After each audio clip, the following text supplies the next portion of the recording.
Okay, welcome back to EE1520.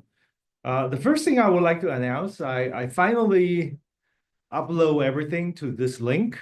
So if you go to the GitHub, the link probably the best way is for you to just copy the link, typing it in. It's github.com/sfelixblue/EE1520.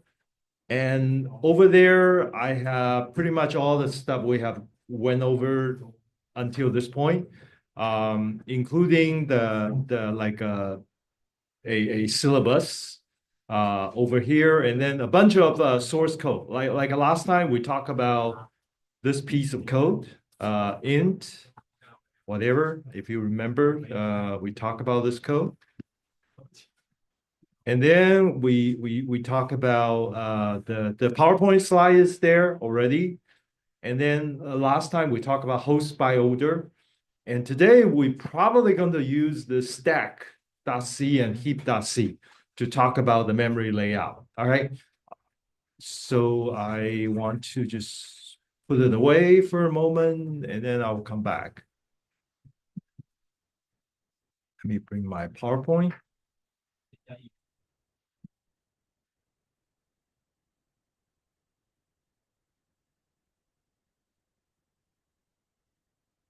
Okay, the last part of the lecture, we start to talk about operating system. So my objective today, we have a 250 minutes session. I would like to talk about the concept. And then I'm going to talk about what we call memory layout. And then we'll talk about program.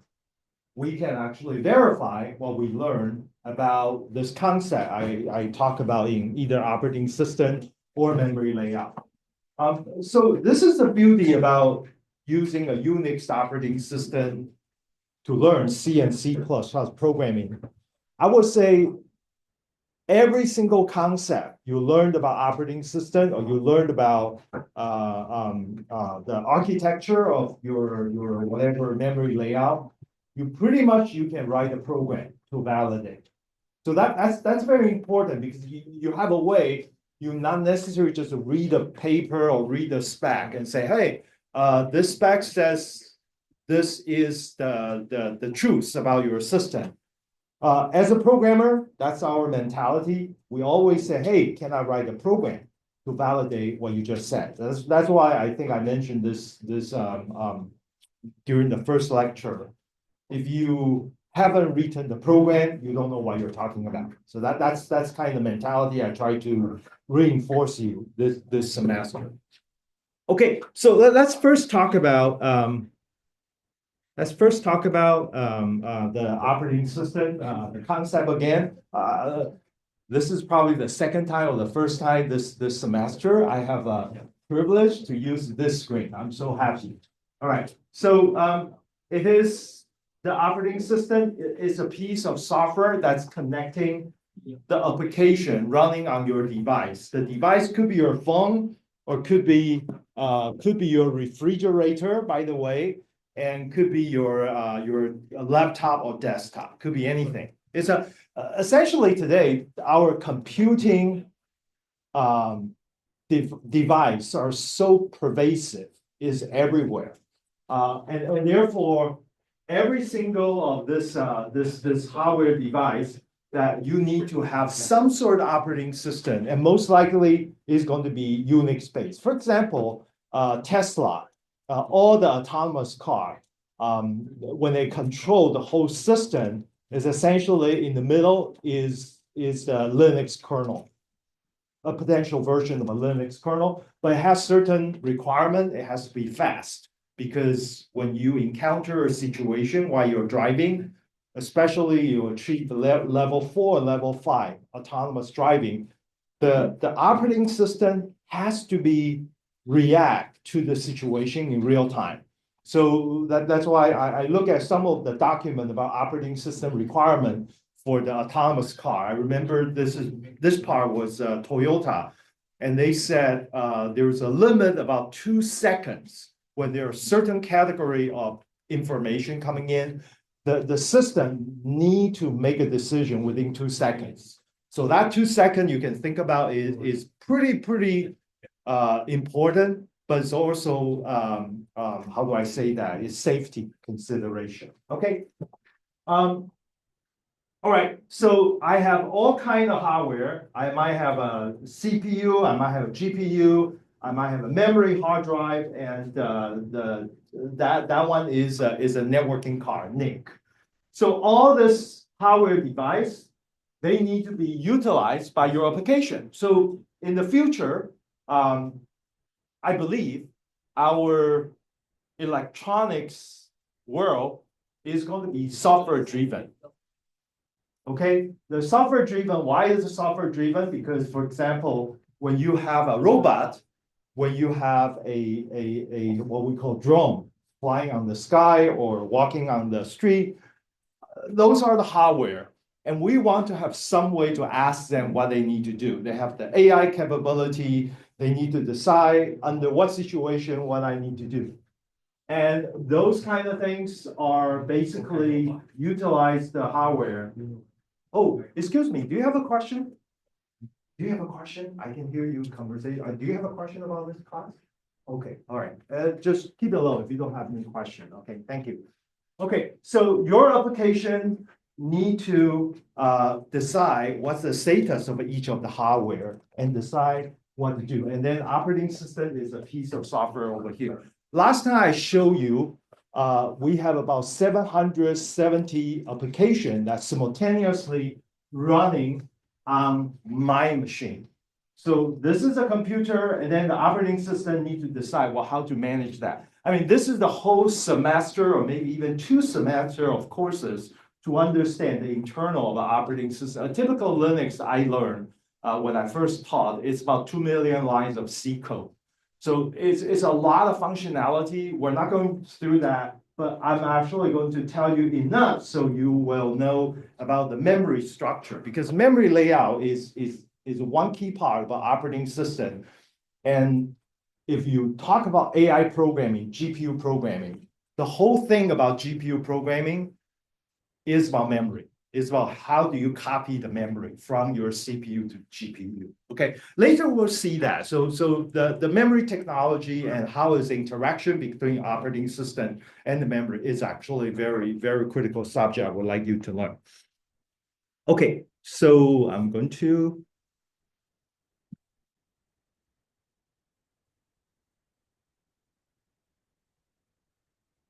I want to show you one thing. All right, this is the what we call application program.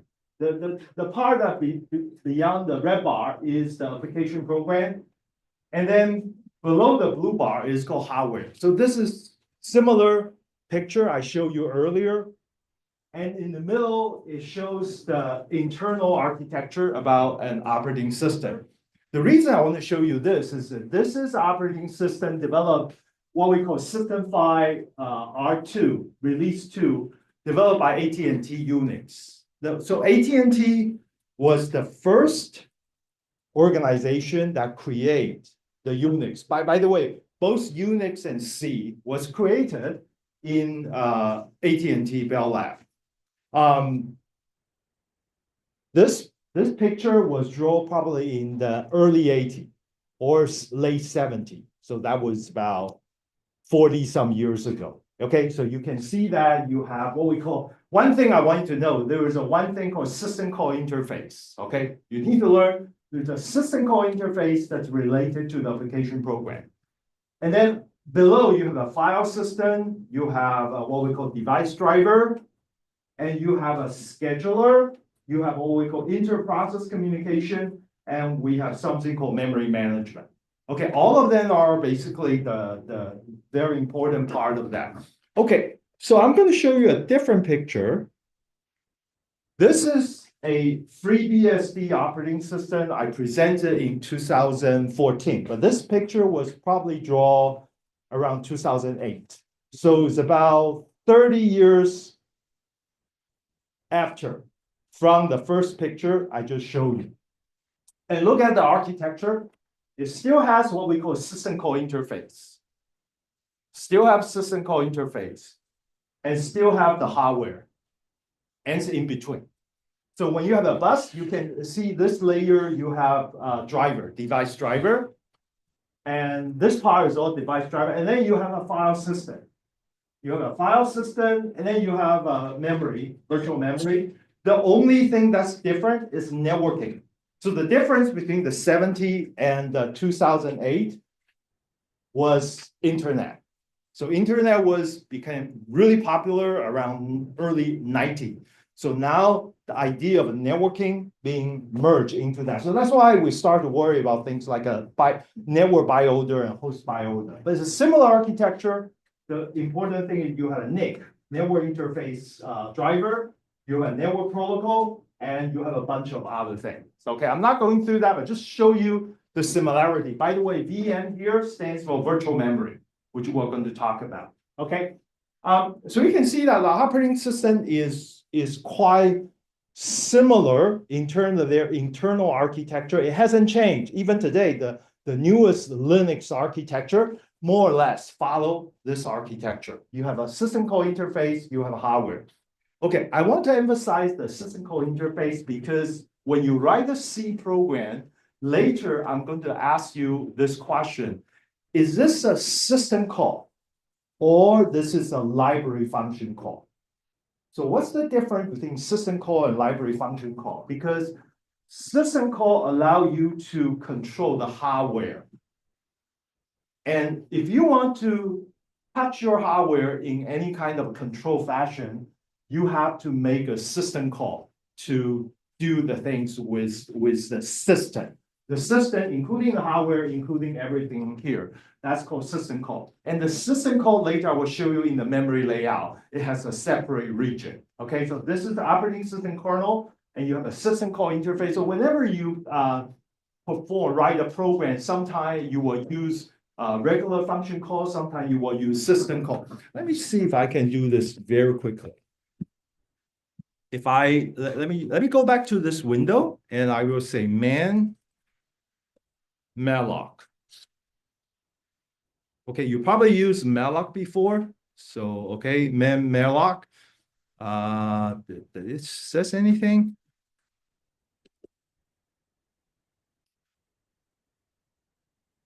Okay. The things I know about this, sorry, why can't I do this? Okay. If I do malloc, you see here it says 3. There's number 3 there. That means this is the library function call. But if I do a different one, I say man write. Oh, not write. I want to do the system call write. So that's going to be man session 2. Should be session 2, right? Is this the right way to do it? No. What's the number I should put in there? I forgot the option. Maybe I would just say 2. 2. So if I do a right, this is the call, but this actually has a 2. So if you see a 2, that this is actually a system call. That means this call you're going to touch the kernel of your system. Later I will introduce you to see the program to see the difference and what does that mean. Okay, so this architecture basically show you, okay, I have a system call, I have a bunch of code, and then I have a hardware. All right, so now I'm going to tell you the memory. Okay, and I show you this picture. You can see that here is a system call interface. So down below is actually operating system. And then remember, I have about 770 program. And in C or in Unix, we use the term process. So let me do this. What's the difference between, this is just a terminology. Okay, let me insert a slide.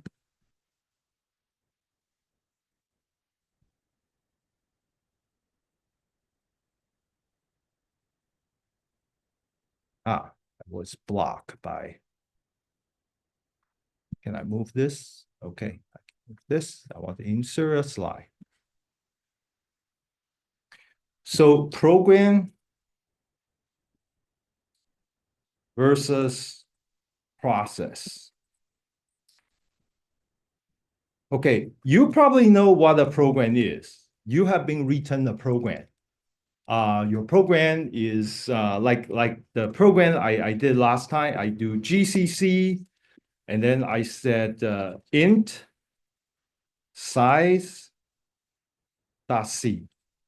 When I do this, it generates a program by default called a.l. So a.l is a program. Okay, int size.c is a source code, but it's not executable. But a.l is a executable program because it has been compiled and linking to all the important elements. So this is the executable program. So now I want to introduce you the terminology process. You probably have never heard about that. I use this a lot, this word, process. So a program is just a bunch of bits and bytes. That's a file. That's on your system. For example, if I go my terminal, let me see what I'm doing. I can do ls, a.out. I think I have this program. Yeah, I have this program, ls. ls is a command, Unix command, that this program I was created. If you do ls minus l on this file, a few things you should look at this. Number one, the file name is called a.l. It was created this morning. I was playing this 10 minutes, 20 minutes before the class. And the size means this program has about 33,000 bytes. And important, you can see that I have a RWX. RWX. R means that do I have the right to write this, to read this program? Do I have the right to write, modify this program? And if it's X, that means this is executable. I can actually really execute the program. So let me look at different file. Let me do ls minus l. If you look at one of the files, say, let me pick one file. Okay, say this is my, whatever, my personal information. You can see that all this file, it says read and write. It can read, I can write, but I cannot execute the program. So it's not executable. Okay, so there's two different things is whether a program is readable, writable, or is executable. Okay, so you can use the command ls minus l to see everything on your file system regarding how you can do with this file. But nevertheless, a program is just a file. It's just a file sitting on your hard disk. It's not doing anything until you activate its status. So when you really execute the program needs some resources from the operating system in order to support its execution. It needs memory, it needs some of the privilege, so it can be served by the operating system. So the difference between a program and the process is essentially a process is execution of a program with the support of resources from operating system. Okay, so you can think about a program is just one instance, is a piece of file, but you could have activate from this program, you can actually create a process. In fact, I should say this is a one-to-n. So meaning that the same program, you can actually activate multiple times at the same time.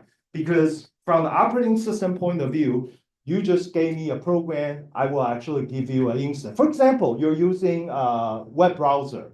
And when you typically use web browser, you actually have a multiple tab or multiple window, right? It's the same program, which is either Chrome, Safari, or Firefox, but it has multiple processes to realize this program. Okay, so the program is one copy, but you can have multiple processes. So essentially, from the operating system point of view, the picture looks like this.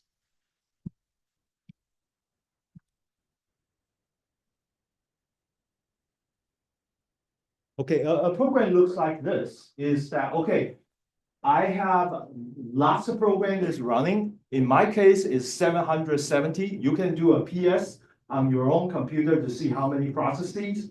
And then for each of the process, I have operating system need to allocate memory space. So this program need execute. Okay, so essentially, if the operating system didn't provide any memory resources, this program cannot function. So that's why operating system, one part of that is memory management, is providing the memory. Okay, and then the program can execute. Later, I will tell you the idea about what do we mean by track into the kernel, but this is the more advanced concept. Maybe later we can talk about that when we talk about GPU. But this moment, you just say, hey, there is something called operating system, and the boundary between operating system and the program is called system call interface. This basically provide a barrier, protection about the operating system kernel itself. And so the kernel can help the process to be activated from a program. Okay, so you learn two terms. I hope you learn process and the program. Okay, what's process and what's the program? Okay, good. Any question at this moment? Yeah, I forgot to bring chocolate. I will bring it during the break. All right. All right, so we understand that concept, and last time we do a PS that you can do that. I mean, in Windows system, if you can find, I'm not talented in using Windows, by the way. Some of the people are really good to pull it out, equivalent information. For example, you can get Windows Task Manager, and then you can get all this information. Okay. All right, so that is what I want to first.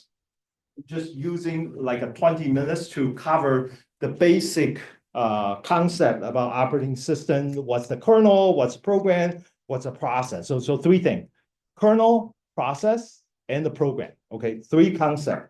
Okay, so now I'm actually going to a little bit deeper to the memory management part.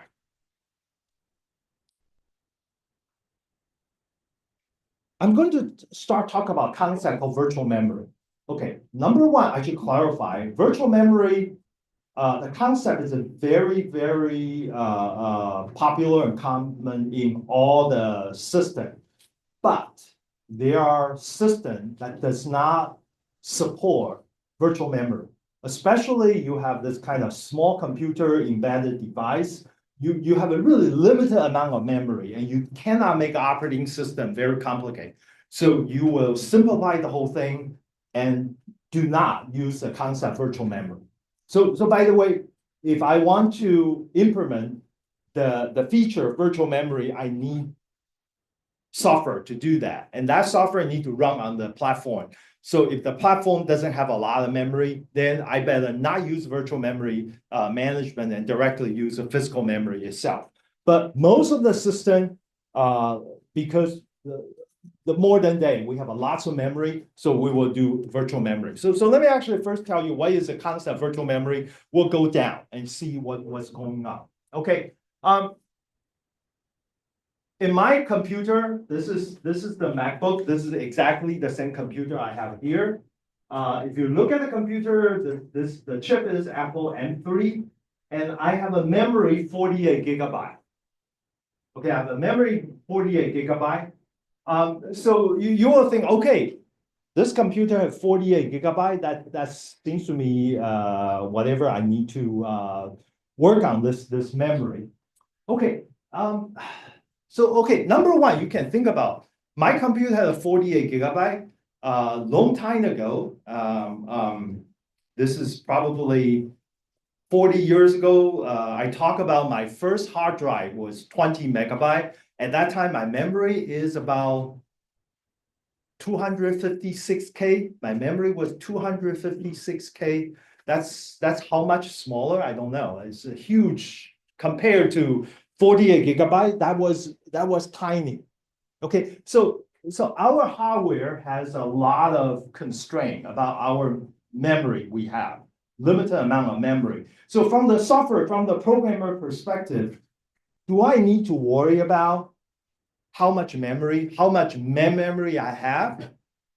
If a programmer, when I write a program, I don't know whether you'll be running on the 48 gigabyte memory computer, or you're going to run on the 256 kilobyte computer. And then from the programmer perspective, it's kind of one extra thing you need to worry, because there will be so many different kind of configuration. Almost every single computer are going to be somewhat different. So that's not good. So it will be better if I can somehow assume that the computer have a large amount of address, and I let the operating system take care of that translation between virtually, I imagine how much memory I have, versus physically how much memory I have. Okay, if I can push this down to operating system, then from the programmer perspective, it's a lot easier. In fact, it's really easier. If you don't use virtual memory, if you really have to worry about physical memory, there is a lot of headache you need to worry. It's not entirely not doable, but it's really, really much harder. So that's why we have this concept called virtual memory. So essentially what we did is that we give every single program or every single process. You see, now I'm talking about process. What's the difference between process and program? Program doesn't have a memory. Program cannot be executed. When program becomes a process, it has a memory. But the concept is, well, how much memory operating system should give to the process? Can you guess, when you want to run the program, how much memory do you think the operating system need to give to this program to execute? So the rule number one, the operating system should give the same amount of memory to every single process. Is that fair? Yeah, I give the same amount to everything. And the second one is I need to give as much as possible. I want to give them as much as possible so the programmer doesn't need to worry about the memory, because the operating system, I'm going to take care of memory management. So you don't have to worry about that as a programmer, especially application level programmer.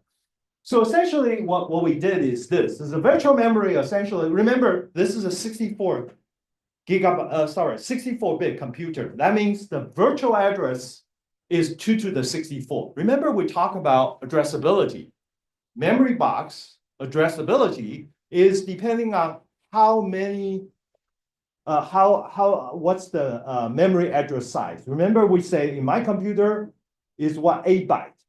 8 byte is 64-bit. So my memory addressability is 2 to the 64 bytes, which is equivalent of a 16 exabyte. Okay, it's a huge amount of memory. Remember, I said this memory is, if you add all the memory chips in the world today together, I don't think you can even come close to 16 exabyte. I mean, if you talk about the data center, I should be a little bit careful. If you add all the DVD, all the hard disk, maybe it's a fraction, about 16 exabyte. But you really look at memory chips together, I don't think we're even come close. Okay, so that's good. That's basically programmer's view. So when you want to access memory, I give you the power of 64 bits. That means you can address potentially, if I put all the memory chips in the past and in the future, everything put in to create a computer about 16 exabyte. If you have that computer, the operating system say, I want to give that to you, and to one single program. Remember, I have a 770 program. Even one program, I want to give you this, 2 to 64. So what I'm saying is that programmer, you don't need to worry about memory, because I'm giving you much, much more than you possibly needed. This is called virtual memory. So essentially, what's a virtual memory? Let me give a more concrete definition. So when you execute the program, each program is receiving 16 exabytes of memory virtually to you. So essentially, your program, as if you have that much memory you can work on. And then that's a lot of things, because you can do whatever you want. And then, but however, I do want to say that there is a physical memory that's actually my computer right now is only 48 gigabyte. And then I have L1, L2, L3 cache. I don't want to talk about the cache issue right now. So essentially what the operating system need to do, this is between your hardware and the operating system. Whenever you want to access part of this memory, think about this. I will find one frame of memory, some part of memory, which basically supporting your usage in this 16 exabyte. So essentially, the programmer is looking at this, but the operating system is looking at this. And the operating system is responsible for doing this translation, saying that when you access this, I'm actually going to give you this.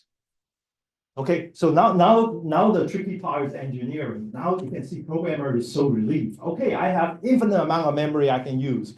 And then operating system take care of the rest for us. Okay, that's essentially the job of operating system. And okay, there are two things I want to say is that, well, if you write the program correctly, your program should not use too much memory. I remember when I run top last time. If you remember, this is also a very nice command. You can do if you do a top. Okay. The number one command I'm using is a zoom. This is a zoom, and look at how much memory zoom is using is about 1 gigabyte. 1166 megabyte, that's about 1 gigabyte. Okay, the second program is called Windows Server. This is basically, look at, for example, I have so many windows on my computer, my PowerPoint, my terminal, my Zoom, whatever. It has a Windows Server. This Windows Server is about 2 gigabyte. So this is physically how much memory I really use from the operating system perspective. But I do want to say for each of the programs, Zoom, I'm giving Zoom 16 exabyte. I'm giving Windows Server 16 exabyte. Remember, the principle is I want to give the most amount of memory to every single program, so the programmer doesn't have to worry about that. But physically, they're really using a small fraction of the 16 exabyte.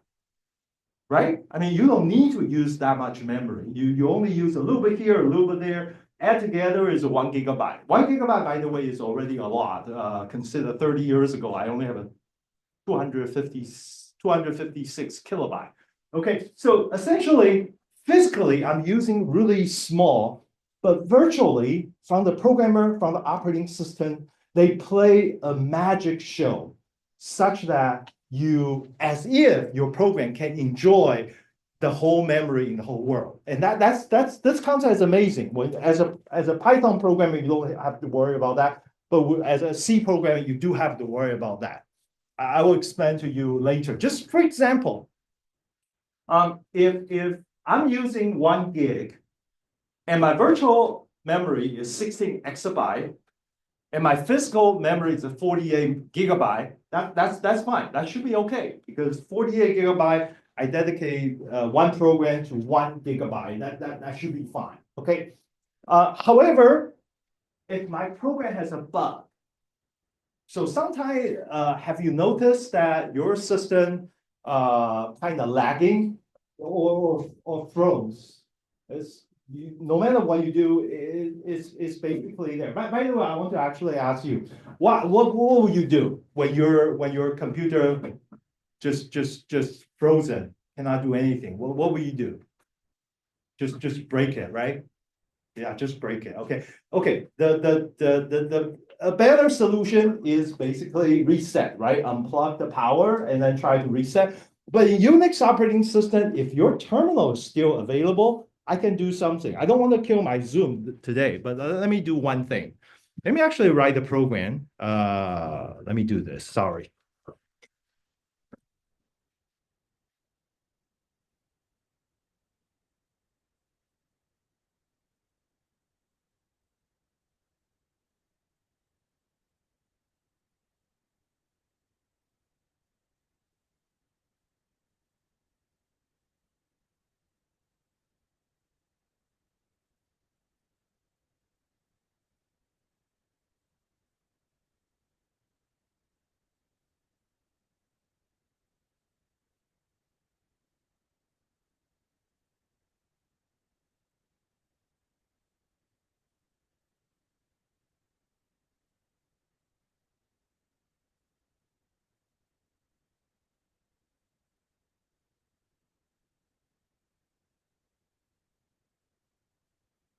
Okay, I quickly write this like a 4 or 5 line program. What is this program doing? It's basically running forever, right? This is a for loop without any conditions. I mean, this program is going to run forever. Let me do this. Let me make it a little bit more interesting.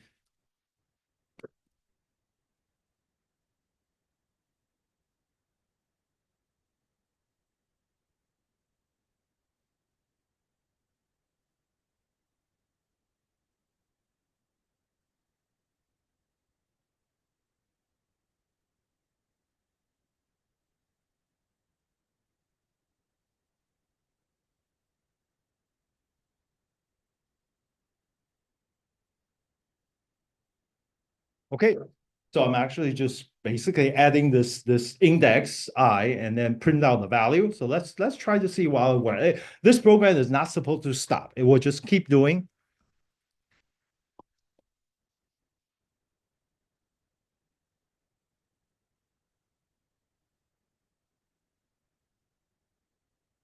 Okay, this program is just keep running, right? Okay, it will not stop. Of course, it will stop eventually when you run out of service, but I want to do a top. Okay, you see that my A dial is here. It keeps stop is getting a lot of CPU. And then the process ID is 25614. Okay, remember it's still running. So let me tell you what you can do. You can do kill. What was the ID? Anybody can somebody remember?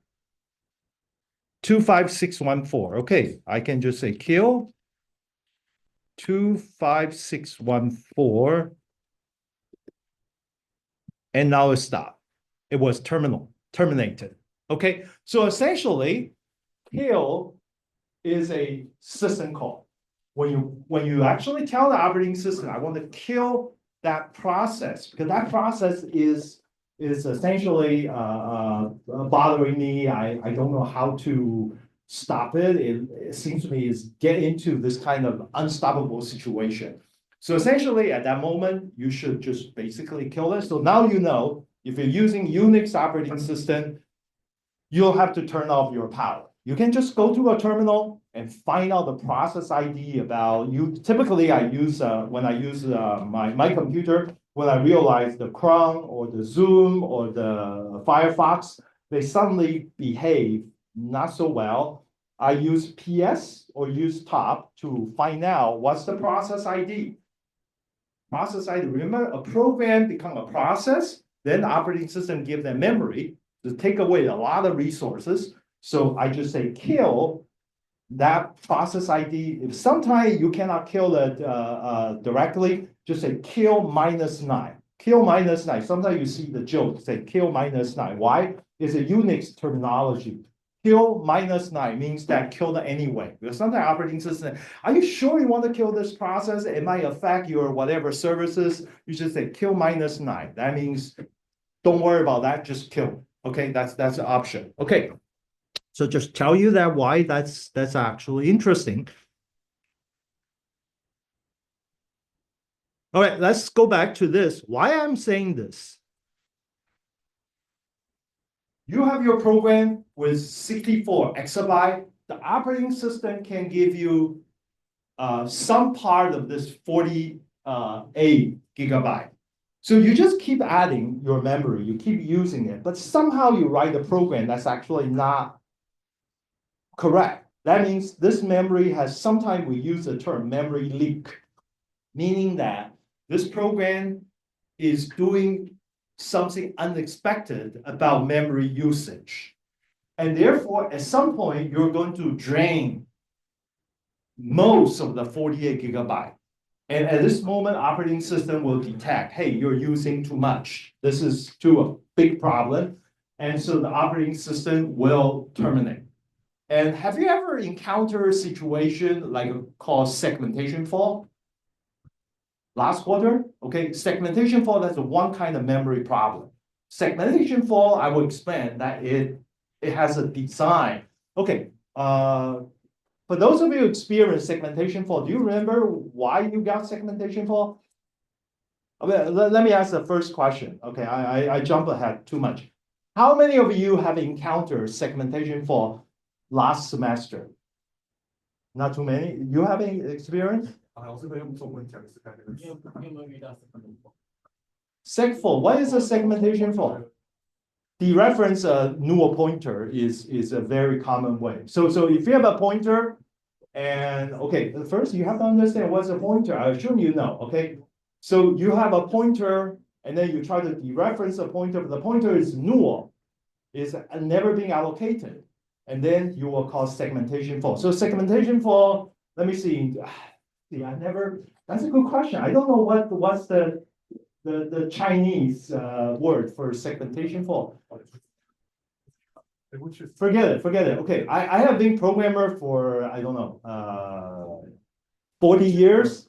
I've never heard the Chinese name to reference segmentation fault. So I guess that's not important. We don't need to spend too much time to know that because everybody, even Taiwanese or Chinese, they use segmentation fault when I interact. Okay, segmentation. So don't worry. I never worry about if you don't know a term, because my instructional philosophy is that when you encounter that, you will learn. Okay, when you encounter, so that's why usually the programmer mentality is, oh, I want to avoid mistake. I want to first time I write a C program, it will be perfectly running without generating a single warning message. That's typical programmer mentality. That's wrong. Okay, programmer, you need to experience mistake. You need to experience segmentation fault. Don't listen to Felix who talk about what's the segmentation fault. You enjoy when you have it, then you know that's segmentation fault. Okay, don't worry. So we're not causing anybody harm, but in programmer, you have to learn this. Okay, but anyway, when you're using too much memory, don't worry, operating system will take care of that. Operating system was by design is try to catch different kind of faults that you have. And such that when your program doesn't behave correctly, then it will stop you. That's why we need to do software testing. So software testing is we can try to get rid of as many bugs as possible to a point where your program is kind of safe. And then if you write a piece of C code you're putting on airplane, and then, of course, that's very critical because a single software bug is going to cause the plane crash. So this is usually when I taught my student at UC Davis, I said, okay, we have two languages that's most popular. One is C and one is Python. I mean, everybody can do Python well. If you spend time, you can write Python well, and then you get a high-paid job in Google and the Facebook. I said, okay, if you didn't learn well in my class because I was teaching C or C++, I said, if you're going to take my class, you don't do well, that's okay. You work for Facebook or Google, I don't care. I don't care if YouTube crash. But if you don't do well, don't work for Boeing, the company who actually created the airplane, because I fly a lot. Okay, I fly a lot. So make sure if you don't learn well in this class and you work for Google, Facebook, or TSMC, that's okay. I don't think they care. But don't work for like a Department of Defense to derive the airplane or drone or those kind of critical. Because every single bug that happen on the sky is going to kill someone. Okay, so just remember, every bug you put in your C code eventually is going to kill someone. Okay, so I feel I'm responsible because I didn't teach you well. Okay, so you know what kind of spirit I have. Okay, anyway, I come back. That's why operating system need to take care of all this issue. It's a very important. If you want to deal with how do you make people watch a video or 3D animation nicely, that's one level. I don't care. But if you want to make sure something is critical, it will never fail. It's a huge issue you need to worry about. Okay, so now I want to get into the real virtual memory. So you have the concept, operating system will help you to manage the mapping between the 16 exabyte to 48 gigabyte. So I'm going to show you this picture. I have, okay, 2 minutes. I will show you this picture first. And then we'll talk about the rest. Okay, this figure was for FreeBSD. And this figure was for 32-bit computer. At that time, this was early. I presented this 2014. 10 years ago, still a lot of computer, a lot of operating system, they are 32 bits. Okay. So with 32-bit computer, for each of the process, I'm actually give you kind of memory, virtual memory address of the whole thing. So this is 32-bit. So that means the whole thing is 4 GB. 2 to the 32, that's 4 GB. For every single program, when you execute the program, I give you virtually 4 GB. And the thing is that that is the lowest address to the highest address. So my objectives next hour, I'm going to talk about this. But before that, I want to tell you the highest part, you see kernel. You see kernel. So essentially, when you have a 4 GB, remember you have an operating system kernel, and the kernel what is a piece of software. It needs to run, and your application program need to do kill, do whatever. So you need to interact with the kernel as well. So I need to allocate some part of your memory address for the kernel as well. So essentially, the operating system give you 4 GB virtually, but saying that, hey, wait a minute, you have to give me the top 1 gig because my operating system kernel code is need to be part of your virtual reality as well. Okay, so this is the highest level. So you have about 1 gig on the top, 25% of your virtual memory is going to be dedicated to run. The address is going to be kernel, and the rest is going to be the user process. Okay, so I'm going to stop here. Let's take a 10 minutes break, and then I can retrieve my chocolate. All right, talk to you later.